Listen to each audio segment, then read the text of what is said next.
Hello, everyone, and welcome to this edition of Paul's Cinema Picks of the Week. I am your host, Brantford's film enthusiast, Paul Westbrook. Don't need to point out the shirt because everybody's seen it like a trillion times by now. Okay, I need to start with a question. Who likes clowns? Do you No. like clowns? Only one. Anyways. Pennywise from Stephen King's It. Well, I don't have the original on me today, but I have. do have representing it the remake. Blah.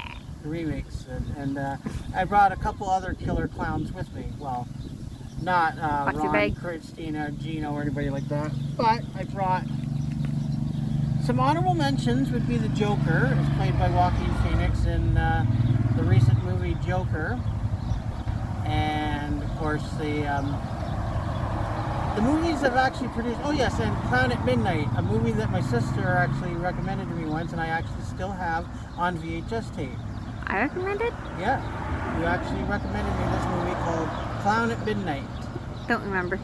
But anyway, yes, some of the clowns that I'm going to be talking about, like showing you on the movies, are some different ones, and some you might go, huh, what the heck? And others you might go, hey, I actually remember that guy. So let's start with the classic, from Stephen King's It. Now, It was originally a 1990 miniseries, which was on TV and starred John Ritter and Ed O'Toole, among a few other good actors in this movie, and Tim Curry played the part of Pennywise the clown. Now, Pennywise is supposedly not really a clown, they said. It's actually a demonic entity, but in the form, it takes the form of a clown. It lives in a sewer and is represented by a red balloon. And the famous saying was, "You all float down here." That became synonymous with Pennywise as a sort of a trademark. No. But at the same time, the remake and the original are completely different. Yes, there are differences. Oh, 100% different. Yeah. Well, in the remakes, usually they do everything like this one, but it basically deals with a group of kids. They're called the Losers, and of course Pennywise here called the Dancing Clown. And it said like these kids, they meet and they're in the town of Derry, Maine, which, believe it or not, a lot of the towns in Stephen King's novels are actually the town that I believe he lives in or resides in or was raised in, one of the three. And he decided to implement that into a lot of his stories. And a lot of his stories seem to interconnect, from what I've heard. A lot of Stephen King stories which interconnect together. So yes, in Derry, Maine, 7 young friends unite against a terrifying supernatural creature with haunting their small town. And it calls itself Pennywise. It is a monster of unspeakable power that makes the most horrific fear. Specifically a clown. Threatened by the worst nightmares, the only way they can survive it is together. And this one, Bill Skarsgård, the actor, plays the part of Pennywise. Now, my sister pointed out there's a few differences in the... A lot of difference. A lot of differences? Would you like me to tell them? Yeah, tell some of them. Well, that one there, the remake, they go into a house. They don't go into the sewers. They go into a house instead of the sewer. Yes. And now That's this one they big go in the sewer, difference. How they kill it, I believe, is different. yeah. The method of killing, yes. And how the story gets told is 100% different. So the whole narrative is different. Everything is altogether. completely different. So by the time they decided to do this as a movie, they switched it up a bit. A bit. And omitted quite a few details and then added their own details to the story. If they had the graphics on that they did the original, Yeah. great. But I don't original, have I go all the way original. I do have the original on VHS So at do- home, thank goodness. I got DVD upstairs. Thank goodness I still have that. And the other thing is I noticed in the original they did the whole story. This one they split into 2 parts. Hence why it's this is part 2 of the movie. So it's all one story, but it's all split into the second part. Where this is after 27 years, it's returned, and Mike, who is the leader of the group of the Losers Club, he calls them all together so they have to combat the clown once again, be with Pennywise for the final time. Now, I heard that there is a prequel series, I guess, called Welcome to Derry, Yeah. which I is heard about actually where the Pennywise legend thing starts.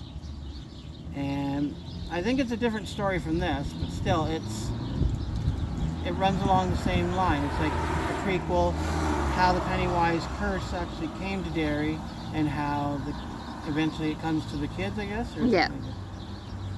I Or wanna is it a see it. different group of kids? And then, I think it's a different set of kids. yeah, being a prequel, they would probably have different kids. Yeah. And then they would just work it from there. But yeah, I saw the original. I seen the first one of this, and I have yet to see this one. So I have to see what I think of this one when it comes out. But Like yeah, I said, the visual of that clown dancing is the funny thing of all when he's dancing. yeah, Although I don't think he dances in the original, does he? a little bit. Yeah, My it's- roommate, he prefers the remake over the original. But he is the character. Bill Skarsgård, who played the clown, is very frightening.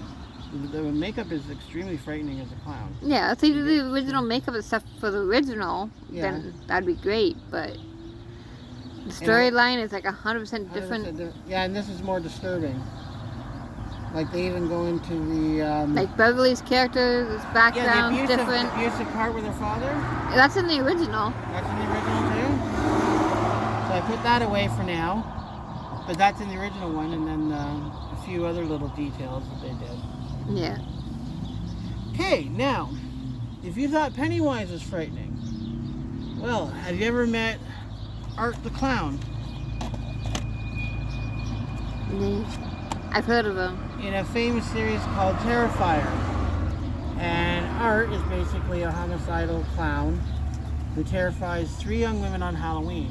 Like, it's a Halloween thing, they go to this factory, and Art bludgeons them to death in many different ways. It's very gory, and at times it can be extremely disturbing, but at the same time, you know, like Stephen King's It, yeah, it even has a little caption up here that says, makes Pennywise look like Krusty. So it's like, you think Pennywise is bad, it says Art the Clown is even worse. But yeah, he actually warranted making 2 films, where he returns in this one here, and it's just as gory, if not more, than the first movie, and now they're doing a 3rd one, which will be coming out soon. So more or less, again, it's Halloween night. Art the Clown goes and hunts these girls. In this one, he sees them at a restaurant, and he's just sort of looking at them first, and then they notice he's starting to follow them, and then one by one they tend to disappear, and then next thing you know, they end up in his little torture factory. So he managed to torture them in different ways. In this one, it's another teenage girl and a young brother, and again, more gore and graphic nature of the movie, but at the same time, you get to see what motivates Art, his true evil intent, what is the genesis of why he's killing people. You get to see it in this one here. And it says, perverse, brutal, nasty, a gore-drenched nightmare from the dark side. Okay, next. Now you've seen Pennywise, you've seen Art the Clown. But have you ever seen Sloppy the Psychotic? No. This one's more like a handheld type film, like, you know, if somebody doing their video camera around. But again, it says, there are unwritten lines, even in horror movies, about what's off limits. Sloppy the Psychotic flips them all off, stomps on them, laughing like a maniac, then turns around and snorts those lines. That's from The Son of Celluloid. It says, meet Mike, a man whose only goal in life is to bring joy to children as Sloppy the Clown. After a cruel twist of fate, Mike finds himself without his beloved job as a children's clown and starts slipping deeper and deeper into the abyss, unleashing a psychopath so insane that even John Wayne Gacy would be shocked.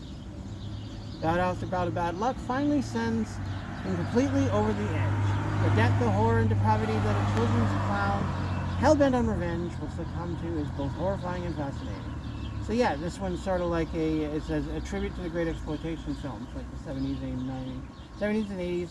First film to successfully incorporate RAPE, because I'm not going to say the word, murder, cannibalism, mass slaughter, alcoholism, and balloon animals. So yeah, it's a really weird type movie. I don't think you really see the RAPE in the film. Hopefully not. But it says, move over Pennywise, there's a new clown in town and you can kick your ass. A lot of gore-filled grease paint Effed Up Mayhem. Yeah, so this is one of those. Comedies? It's comedy horror. It's supposed to be a horror, but it's more comedic because it's very humorous in a lot of ways. But yeah, it's got the budget like about $100 and $120, so it's more or less one of those ones where it's a guy with a video camera. But still funny just the same. And finally, to end our little Clowning around? little area in divulging into the realm of the killer clown is Stitches, the bad clown. Yeah, this one I got not too long ago. And again, this one says, basically it's a character that says, years after the prank on young Tommy left hired clown Stitches dead on the floor, Tommy's childhood friends gathered to plan one last birthday party to end all parties, but what they didn't count on was the degenerate jester returning from the grave to seek vengeance on the teen who caused his untimely end. Now Tommy and his friends are on the run from an undead jokester who's ready to use every trick in the book to exact his revenge. So yeah, this one more or less is the clown got a prank pulled on him at a party, and somehow he just ends up dead as a result of the prank that goes too far. So years later, he wants to get revenge on the guy and the friends that actually pulled the prank on him. And he has, apparently, on the back here, he has an army of clowns, undead clowns that come back as well to help him achieve that goal. I don't know if you've seen this before or not. No. It's interesting. It's a nice little film. So But, there's only one movie that I'll watch that has a clown in, and that's it. and that's it. Literally. Yeah, literally, yeah, there you go. So, yeah, but anybody who likes clowns, it'll be perfect for Halloween. Like one of those movies that you just have to watch on Halloween. And the Killer Clown movie is one of those type movies. And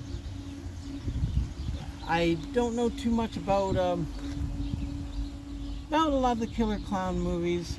But some of these are ones that I just found in my collection, so I decided to bring them out and chat with you about them a little bit. Well, that was it about Killer Clowns. And once again, thank you very much for listening to us here, talk a little brief moment. And remember to like and subscribe to the videos, and leave a comment below the video on the screen below on the little comment section, and find out what you like, what you didn't like, and as we always say, because we always welcome the input, whether it's good, whether it's bad, or whatnot. My sister enjoys doing the taping, Oh, yeah. and I enjoy doing the talking about the different films. And yeah, being Halloween, we're going to have some more spooky ones. So until next week, this is Paul Westbrook reminding you that I'll be seeing you at the movies. So long for now.